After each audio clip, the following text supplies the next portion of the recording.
This is Paul. Yes. hmm Could you see if the U.S. military is really doing anything right now? Yeah. The 1382? Yes. Yes, yes, yes. You know, the Pentagon, Yeah. David Petraeus, that the big camouflage you have over there? Yeah. hmm And the U.S. Navy? Yes. You know, I had emailed the Navy, the Army, the Coast Guard, the National Guard. Yeah.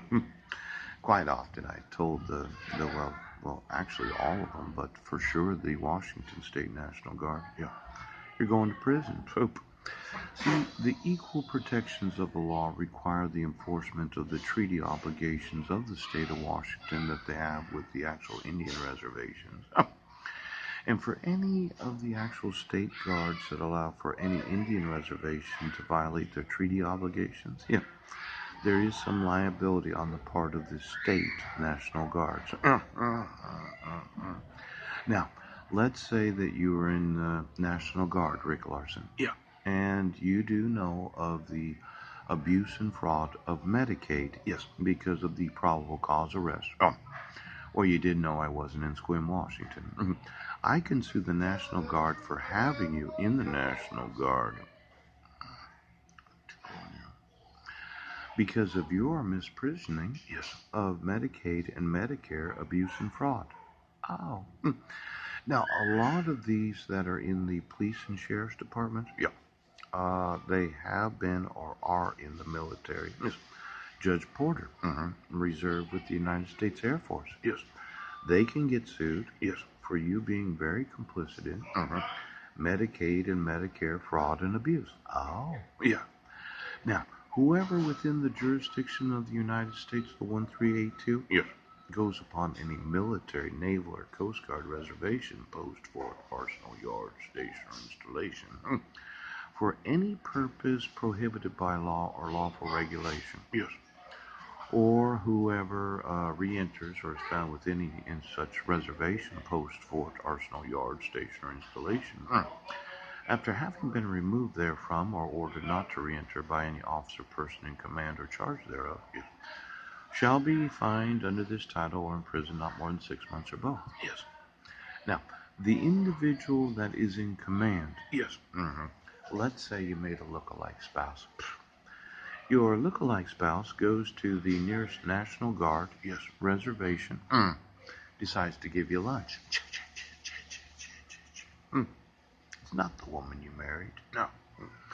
It's the woman that you manufactured so that you could come to find out where the money is. Oh. Why don't we look at the actual jurisdiction of the United States as it is applicable to the military, naval, or Coast Guard? Yes. And then every manufactured spouse or employee or citizen of any nation of the world, Yes. and how many times they decided to enter any military, naval, or Coast Guard property. Now, I know you're in the police department. And Mike said this is the way we're going to go. And the Squim Police Department, they all got look-alike spouses because of the oral fish fixation. Yeah. And then you brought your wife on any property, Yes. but it wasn't your wife. No. You know, I'm starting to get upset at the U.S. military for not protecting their reservations. Yes. Their posts, their forts, their arsenals, their yards, their stations, or installations.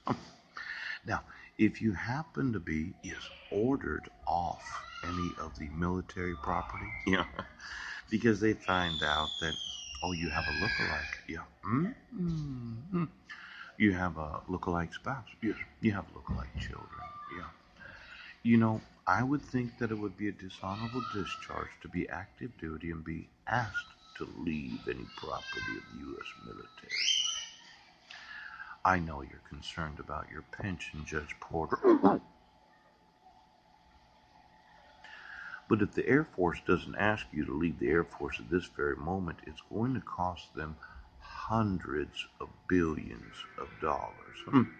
See, it might be the U.S. Post Office. Yes. But this United States Space Force? Yeah.